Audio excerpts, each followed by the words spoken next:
Good evening everyone, कैसे हैं आप सब लोग। मेरा नाम है राहुल और मैं दूंगा आपको CDP प्लस मैथ का practice set. Rahul Pandey official Telegram channel है। You can join this for PDF and more information. पहला क्वेश्चन है बुंड से रिलेटेड। बुंड है संरचनावादी, इनका शिष्य है टिचनर। इतना तो सीधे याद रखो यार, किससे संबंध है। तो मैंने ही खुद बता दिया, संरचनावादी हैं। अब देखो, इन्होंने मनोवैज्ञानिक प्रयोगशाला 1879 में खोली थी, तो ये बात भी सही हो जाएगी। ठीक है। अब देखो, प्रयोगात्मक मनोविज्ञान के जनक तो कहते हैं क्योंकि इन्होंने प्रयोगशाला खोली थी, तो आंसर हो जाएगा डी। आंसर क्या हो जाएगा? डी। एक चीज़ याद रखना, पहली प्रयोगशाला तो इन्होंने खोली थी, मगर 1884 में दूसरी प्रयोगशाला गाल्टन ने एक और प्रयोगशाला खोली थी लंदन में। ये पूछा जाता है क्वेश्चन आजकल, क्योंकि ये तो सब याद करके बैठे। आंसर है इसका डी। नेक्स्ट, विकास के संदर्भ में निम्न में से कौन सा कथन सही नहीं है? तो एक चीज़ याद रखना, विकास बढ़ावा देने और उकसाने से होता है। आंसर है बी। इसने लिख रखा है नहीं होता, इसने लिख रखा है सॉरी नहीं होता। ठीक है, तो याद रखना आंसर है बी। नेक्स्ट, विकास तीव्र बालक की तीव्र विकास कहाँ होता है? तो जन्म से 2 वर्ष तक होता है। इसे क्या कहते हैं बताओ? शैशवावस्था कहते हैं। क्या कहते हैं? शैशवावस्था। ठीक है। अच्छा देखो, एक होती है पूर्व बाल्यावस्था, एक होती है उत्तर बाल्यावस्था। पूर्व बाल्यावस्था तो क्या है बताओ? खिलौनों की आयु है। और ये क्या है? खेलने की आयु है। इन दोनों को अंतर याद रखना। ठीक है। और बाल्यावस्था को क्या कहते हैं? निर्माण काल कहते हैं। क्या कहते हैं? निर्माण काल। आंसर है बी। और बस इतना याद रखो। नेक्स्ट, शारीरिक विकास का मूल्यांकन किसके माध्यम से करोगे? शारीरिक विकास तो ये करोगे भैया, कार्य की क्षमता, कितना कार्य कर ले रहा है। आंसर है बी। शारीरिक विकास की बात याद रखना, जन्म के समय 24% रहता है मांसपेशियों का भार, और किशोरावस्था में 44%। ठीक है। और बस इतना याद रखो। बुद्धि शब्द सबसे पहले किसने दिया था? गाल्टन ने। और बुद्धि को परिभाषित सबसे पहले किसने किया था? बोरिंग ने। किसने किया था? बोरिंग ने। ठीक है, ये भी याद रख लेना। नेक्स्ट, किस इच्छा या आवश्यकता में रुकावट पड़ने से कौन सा वो होता है? कोई रुकावट पड़ गई तो क्या हो जाएगा? आपको कुंठा पैदा होगी। क्या होगी? कुंठा। आंसर है बी। अगर 2 चीज़ों में से एक चीज़ चुननी हो तब होता है आपको द्वंद्व। क्या होता है? द्वंद्व। याद रखना। आंसर है इसका बी। नेक्स्ट, पियाजे के संज्ञानात्मक विकास के चरणों में निम्न में से संवेदी पेशी, इंद्रियजनित संवेदी पेशी से रिलेटेड पूछा है। पियाजे किससे रिलेटेड है? संज्ञानात्मक विकास। ठीक है। 4 से 12 वर्ष के बच्चों पर प्रयोग, स्विट्जरलैंड के रहने वाले, 3 इनके खुद के बच्चों पर प्रयोग किए इन्होंने। ठीक है। नाम है लॉरेंट ल्यूसन जैकलिन। ठीक, ये याद रखना। अब एक चीज़ और याद रखना, इन्होंने नैतिक विकास की अवस्थाएं बताई। कितनी बताई? 2। कौन कौन सी बताई? Heteronomy, autonomy. एक चीज़ और याद रखना, child conception of physical world, moral judgment of child. ठीक है। Thought and language of child, ये किताब है इनकी। तो देखो, इंद्रिय गणित जाम अवस्था ये जो है जन्म से लेकर 2 वर्ष तक चलती है। इसमें बच्चा क्या क्या करता है पता है? अनुकरण करता है, स्मृति और मानसिक, ये 3। देखो, सामाजिक मुद्दे तो यहाँ पे आते ही नहीं। तर्क करना तो बच्चा कहाँ सीखता है? इनकी तीसरी अवस्था में सीखता है, मूर्त तर्क करना। ठीक, तो विश्लेषण भी नहीं करता। आंसर होगा इसका बी। क्या होगा? बी। नेक्स्ट, अधिगम से संबंधित मनोविज्ञान की विचारधाराओं में उसके प्रतिपादकों की जो कौन सा सही नहीं है, ये बताओ। देखो, व्यवहारवाद तो बार्सन ने दिया था, याद रखना, इंपॉर्टेंट है। और ये कौन है? बहिर्दर्शन विधि के जनक है। बुंट क्या है? अंतर्दर्शन विधि के जनक है। ठीक है, इतना याद रखो। अब देखो, फैकल्टी मनोविज्ञान, ये तो मुझे ही नहीं पता, तो इसे छोड़ देता हूँ अभी के लिए, गलत बताना। गेस्टाल्ट मनोविज्ञान थॉर्नडाइक नहीं है। ये कौन है बताओ? ये तो है आपके, सबसे पहले आएगा कोहलर, फिर आएगा कोफ का बर्दीमर। ठीक है। कोहलर का एक है पूर्ति का नियम। ठीक है, याद रखना। गेस्टाल्टवाद की आधारशिला 1912 में रखी थी। कोहलर का एक है नियम अधिगम का सूक्ष्म सिद्धांत। डायरेक्ट पूछा जाएगा अधिगम का सूक्ष्म सिद्धांत किससे रिलेटेड है, तो वो किससे? कोहलर से। ठीक है, बस इतना याद रखो। और बस इतना बता दी। पुनर्वलन हल ने दिया, इसमें यही गड़बड़ है ना, आंसर मिल गया आपको सी। अब इसके बहाने एक चीज़ और याद रखो, फैकल्टी मनोविज्ञान वुल्फ और रीड ने दिया, ये भी साथ में याद कर लेना। अभी तो आंसर निकल गया, अगली बार क्या दिक्कत कर दे। देखो, ऐसे याद कर लो, फैकल्टी जो होती है ना किसी भी स्कूल या कॉलेज की, रीढ़ की हड्डी क्या होती है? फैकल्टी होती है। अच्छी से अच्छी कोचिंग ना तबाह हो जाती है अगर फैकल्टी अच्छी छोड़ के चली जाए तो। ठीक है, तो याद रखना, फैकल्टी रीढ़ होती है। ठीक है, किसी भी चीज़ की। आंसर इसका सी। नेक्स्ट, बालक की क्रियाओं को सीमित और रुचि उत्पन्न करने के लिए कौन से कारक उत्तरदायी हैं? तो प्रेरणा। आंसर होगा ए। नेक्स्ट, अब देखो, इसमें से किसी व्यक्ति को सामाजिक दृष्टि से स्वीकृत करने के लिए कौन सी प्रेरणा दी जाए? सामाजिक दृष्टि से पूछ रहा है। ठीक है, कौन सी? स्वीकृत कार्य के लिए, तो स्वीकृत पे रख देंगे। आंसर होगा डी। नेक्स्ट, अब देखो, ये डायरेक्ट पूछ रहा है कि आपके ना अस्वाभाविक रूप से विचित्र मुख आकृति, ये याद रख लो बस। मुख आकृति, मुद्राएं, ये सब किस में होता है? कैटाटोनिया। याद कैसे करो? कैट मतलब रखो बिल्ली, बिल्ली की आंखें होती हैं अजब सी होती हैं, तो उसका मुख भी अजब सी मुद्रा बनाने लग जाता है। आंसर है ए।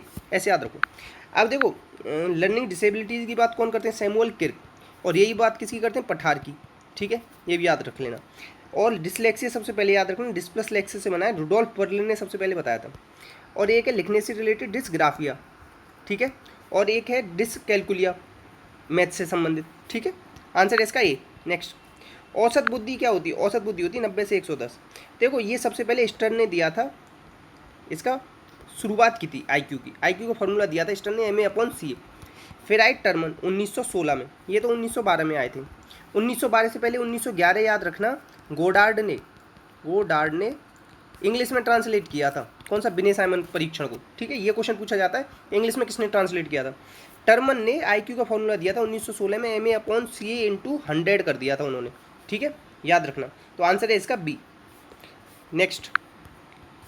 नेक्स्ट है एल्बर्ट डी बोनो ने गिलफोर्ड के अपसारी चिंतन के संप्रत्यय को क्या दिया है? तो इन्होंने दिया पार्श्विक चिंतन, डायरेक्ट याद करने वाला है। अब गिलफोर्ड से याद रखना त्रिआयामी सिद्धांत, त्रिअंशीय सिद्धांत, ठीक है, ये सब किसका है? गिलफोर्ड का। गिलफोर्ड ने 3 चीज़ें दी हैं, कौन कौन सी दी हैं? संक्रिया, फिर दिया विषय वस्तु, फिर दिया उत्पाद। संक्रिया में इन्होंने क्या क्या चीज़ें दी हैं? सबसे पहले दिया इन्होंने संज्ञान, ठीक है, और एक दिया इन्होंने रिकॉर्डिंग, रिटेंशन, अपसारी, अभिसारी, ठीक है, ये याद रखना, संज्ञान, रिकॉर्डिंग, रिटेंशन, अपसारी, अभिसारी। अब विषय वस्तु में इन्होंने क्या दिया? श्रव्य, दृश्य, 2 तो ये याद रखो, ठीक है, श्रव्य, दृश्य और संकेत और व्यवहारिक, और एक और है वो थोड़ा सा दिमाग से उतर गया, ठीक है, इतना याद रख लो। आंसर है इसका ए। नेक्स्ट, अच्छा एक चीज़ और याद रख सकते हो, गिलफोर्ड की एक किताब है जर्नल साइकोलॉजी नाम से, ठीक है, ये याद रख लेना, पूछी जाती है, कई बार पूछी। नेक्स्ट, गार्डनर के अनुसार शल्य चिकित्सकों में कौन सी बुद्धि होती है? देखो स्थानिक बुद्धि भी होती है उनमें, शारीरिक, दोनों बुद्धियाँ होती हैं। गार्डनर की किताब है फ्रेम्स ऑफ माइंड, इन्होंने सबसे पहले 7 बुद्धि दी, 1998 में 8वीं बुद्धि लेके आए, कौन सी? नेचुरल इंटेलिजेंस, और सन 2000 में कौन सी? एक अस्तित्ववादी लेके आए। तो आंसर है इसका सी। आंसर क्या है? सी, याद रखना। नेक्स्ट, इसमें से कौन सा एक उत्तम प्रशिक्षण की विशेषताएं भिन्न है? तो देखो इसमें कभी भी विश्वसनीयता होती है, वैधता होती है, वस्तुनिष्ठता, अभिक्षमता इससे रिलेटेड नहीं। आंसर क्या हो जाएगा? डी, ठीक है। अच्छा एक क्वेश्चन है, प्राइमरी मेंटल एबिलिटीज़ किसने दी? ये दी थर्स्टन ने, 7 होती हैं, ये क्वेश्चन याद रख लेना। और ये पूछी और जा रही, याद करने की ट्रिक लेके आया हूँ आप लोगों के लिए। देखो सबसे पहले याद रखो वी, वर्बल, फिर है एन, न्यूमेरिकल, ठीक है, डब्ल्यू से वर्ड, ठीक है, फिर इसे थोड़ा सा और घुमाओ, मेमोरी, 4 याद करा दी, फिर है रीजनिंग, ऐसे स्पेशल, और पी और एक, 7 हैं इस तरीके से याद रखना। ये जो 4 याद कराएंगे इन्हें इस तरीके से याद रख लेना, ठीक है। नेक्स्ट, अब देखो मिलान करना है। आगमन विधि में क्या होता है? आगमन विधि में प्रत्यक्ष से प्रमाण की ओर जाते हैं। निगमन में क्या है? सामान्य से विशिष्ट, सामान्य से विशिष्ट और गेस्टाल्टवाद जाता है, और क्या जाता है? विकास का सिद्धांत भी सामान्य से विशिष्ट। प्रयोजना विधि में लेखा जोखा रहता है, अनुसंधान में तथ्यों की खोज, ठीक है। प्रयोजना विधि किसने दी थी? किलपैट्रिक। किलपैट्रिक किसके शिष्य हैं बताओ? जॉन डीबी के शिष्य हैं, ठीक है, याद रखना। और बस, जॉन डीबी कौन है? समस्या समाधान विधि के जनक है। और जॉन डीबी से क्या याद आना चाहिए आपको? इन्होंने क्या दिए थे? इन्होंने एजुकेशन, इन्होंने दिया हाउ वी थिंक नाम की किताब, और तर्क के 5 सोपान दिए इन्होंने, ठीक है, ये भी याद रखना। इन्होंने रिफ्लेक्टिव थिंकिंग पे इन्होंने जोर दिया है, ठीक है। तो आंसर क्या हो जाएगा इसका? अब आंसर इसमें से पता है कूट में मिलाना था, तो उसे आप छोड़ देना, मैंने डायरेक्ट आपको सीधे सीधे आंसर बता दिए क्योंकि आ नहीं पाता, बड़ा क्वेश्चन था ये, ठीक है। एक अच्छी पाठ्य पुस्तक की विशेषता बतानी है, तो देखो मोटी भारी होनी चाहिए, ये तो काट दो पहले ही। सारे अभ्यास हल्के होने चाहिए, ये काट दो। तो ये 2 गलत हैं, ये दोनों सही हैं, इन्हें पढ़ लेना आप एक बार, ठीक है। आंसर हो जाएगा इसका 3 और 4। नेक्स्ट है सर्वाधिक प्रभावशाली शिक्षण सामग्री है। सबसे ज़्यादा प्रभावशाली कौन सी शिक्षण सामग्री है ये बतानी है। तो सबसे प्रभावशाली होती है प्रत्यक्ष अनुभव, डायरेक्ट। देखो अभी मैं तुमसे कहूँ कि एक ताजमहल बनवाया शाहजहाँ ने, और वो संगमरमर का है, सफ़ेद है, आगरा में है, ऐसे समझा रहा हूँ। एक मैं क्या कर रहा हूँ कि कल चलेंगे टूर पे, कल सीधे ताजमहल लेके गया, दिखा दिया सब कुछ, अच्छा तो आप खुद ही बता दोगे कि सर वो तो सफ़ेद था, सर उसमें तो एक गुम्बद थी, सर वो तो वहाँ पे तो लिख रहा था शाहजहाँ ने बनवाया, ये सब तो लिखा हुआ हमने पढ़ भी लिया। अच्छा तो ये सबसे अच्छी होती है प्रत्यक्ष अनुभव, इससे ना मंदबुद्धि बच्चा भी सीख लेता है प्रत्यक्ष अनुभव से। नेक्स्ट, प्रत्यक्ष व्यक्तिगत अनुसंधान विधि उपयुक्त है किसके लिए? उपयुक्त है सीमित क्षेत्रों के लिए। अब देखो आप ऐसा तो है नहीं कि ताजमहल ले गया मैं, कल लाल किला ले जाऊँगा, ऐसा तो है नहीं कि पूरी दुनिया घुमाने लग जाऊँगा, ऐसे इसमें तो बहुत टाइम लग जाएगा ना। तो सीमित क्षेत्रों का ही वो करा सकता हूँ, हर जगह नहीं ले जा सकता आपको। नेक्स्ट, आंसर ए था उसको ऊपर वाले। अच्छे मूल्यांकन की विशेषता क्या नहीं? तो देखो नकारात्मक कोई विशेषता नहीं होती, आंसर हो जाएगा डी। देखो विश्वसनीयता होती है कि बार बार सेम नंबर आए, एक चीज़ याद रखना, वस्तुनिष्ठता क्या होती है, जब दो या दो से अधिक, नहीं, वस्तुनिष्ठता ऐसे याद रखना जब कभी भी टीचर कॉपी चेक करे और उसका फर्क ना पड़े किस पे, आंसर पे नंबर देने। जैसे ये आते हैं ऑब्जेक्टिव, उसमें या तो सही होगा या गलत होगा, वो उसकी ना वस्तुनिष्ठ और विश्वसनीय होने के चांस ज़्यादा होते हैं। ठीक है। निदानात्मक में क्या करते हैं, पहचान करते हैं कि बच्चे को कहाँ गलती हो रही, कहाँ गड़बड़ कर रहा है। एक चीज़ और याद रखना, एक होता है उपलब्धि परीक्षण, इसमें बच्चे की पहचान की जाती है किस बच्चे को दिक्कत आ रही है। ठीक है। और इसमें निदान में की जाती है किस जगह दिक्कत आ रही है उस बच्चे। सबसे पहले तो हम पूरी 100 बच्चों की क्लास है, उसमें से हमने ढूंढ लिए कि 10 बच्चों को दिक्कत आ रही है। ठीक है, ये हो गया क्या, उपलब्धि परीक्षण। इन 10 बच्चों में से किसको कहाँ दिक्कत आ रही है वो होता है निदान परीक्षण। ठीक है, ये याद रखना। आंसर इसका डी। नेक्स्ट, गणित की प्रकृति एवं संरचना की विशेषता कौन सी नहीं। तो गणित में देखो क्या नहीं, तो इसमें समुच्चय सिद्धांत की भाषा नहीं है। मूलभूत इसकी जो भाषा है ना वो संख्या पे आता है, सांख्यिकी। सांख्यिकी हर जगह संख्या देखते हो ना, समुच्चय सिद्धांत हुई ना होता है। आंसर है सी। अब एक चीज़ याद रखना है, अमूर्त है गणित, क्या होता है अमूर्त, ये याद रख लें डायरेक्ट। संकेत तो होते ही इसमें, ये भी बात सही है, और विषय वस्तु में सामंजस्यता होती है, ये भी बात सही है। आंसर इसका सी। नेक्स्ट, सी गलत था। संगीत, देखो व्यायाम ऐसे याद रखा है मैंने, व्यायाम कैसे करते हो, नित्य व्यायाम करो। अब हॉगबेन वन दर्पण, एक घर में एक दर्पण, इस तरीके से परिभाषा याद रख सकते हो। नित्य से याद रखना व्यायाम, नित्य व्यायाम करो। नेक्स्ट, अच्छा देखो ये कह रहा है कि यदि एक व्यक्ति, अब ये क्वेश्चन आ गई मैथ के, अपनी हानि को विक्रय मूल्य पे इतने, ये क्या है 33.5% का लिख सकते हो, 1/3। तो अब ये कह रहा है कि विक्रय मूल्य पे हानि, विक्रय मूल्य पे हानि होने का मतलब पता है क्या होता है, कि ये जो ऊपर आए ना उसे नीचे जोड़ दो, तो 1/, क्या हो गया 4, क्या हो गया 1/4, और इसका निकाल दो ये इस तरीके से, तो कितना आ गया, तो ये आ गया आपका 25%। आंसर है बी। नेक्स्ट, अब देखो ये कह रहा है कि 30 व्यक्ति प्रतिदिन 6 घंटे 24 दिन में 1500 यूनिट का उत्पादन करते हैं। अब 18 व्यक्ति 8 घंटे 1800 यूनिट बनाने हैं, तो इन्हें कितने दिन में मतलब बना देंगे।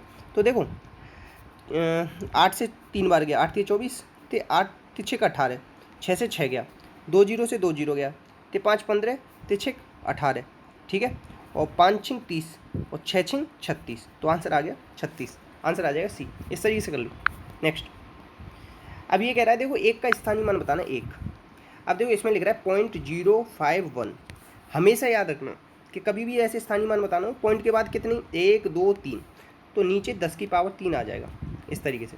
तो आंसर क्या आ जाएगा, 10 की पावर 3, ये डी।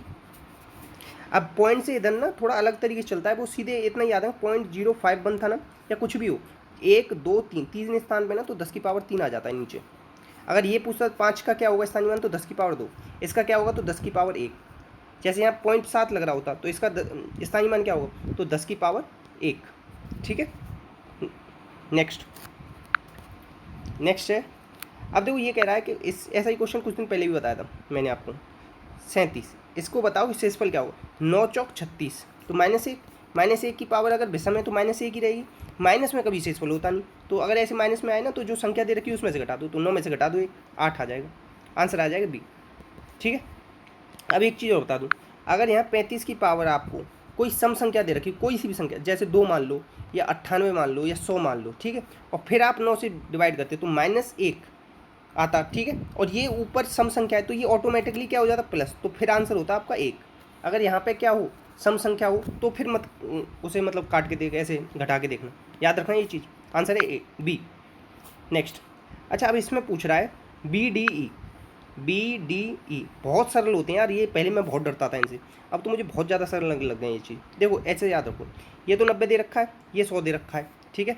अब इन्होंने क्या दे रखा है, BAC 40 दे रखा है। देखो मैं तुम्हें समझाऊँ, थोड़ा बड़ा करूँ, देखो जब यहाँ ये 40 है, ये 90 है, तो त्रिभुज में क्या होता है 180 होता है, 9 और 4 कितने हो गए 113, तो ये क्या हो गया 50। ठीक है। अब ये बताना है कि BDE ये बताना है, ये तो ये 100 हो गया, ये 50 हो गया, तो ये कितना हो गया 30। कितना आसान है, आंसर क्या आ जाएगा 30। ठीक है, समझ में आया तो यार प्लीज़ बताना यार कमेंट बॉक्स में। एक वस्तु को 5% के लाभ पे बेचा जाता है, तो देखो 100 की चीज़ 105 में बेच दी, तो विक्रय मूल्य क्या हो गया 105, क्रय मूल्य क्या हो गया 100, तो ये 20 बार कटेगा 5 से, ये 21 बार, तो आंसर क्या आ जाएगा 20-21। आंसर आ जाएगा बी। मगर एक चीज़ याद रखना, कर दी हमने भी गलती। अब ये पता है क्या पूछा है, विक्रय मूल्य और क्रय मूल्य का अनुपात, और हमने क्या बता दिया इसे क्रय मूल्य और विक्रय मूल्य, तो आंसर बी नहीं आएगा, आंसर आएगा सी।